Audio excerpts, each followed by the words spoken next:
in kana da halin da za ka yi kunu ko ka yi kosai ko ka karuwan sanyi ko ka yi soɓo ko ka yi lamurje ko ka bayar da gudunmawa, kai da mutum zai ɗauka cewa kullum zan sa a yi mun kunu na kwano ɗaya, aƙalla kunun kwano ɗaya mutum 20 su ci.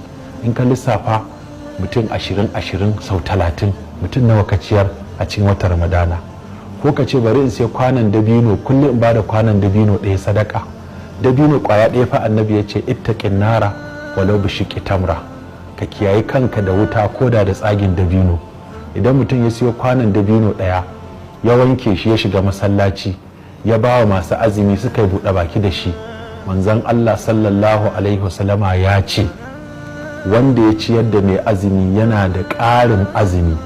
Ma'ana in ka ciyar da mutane 10 a cikin azumi, azuminka 11 a wajen Allah.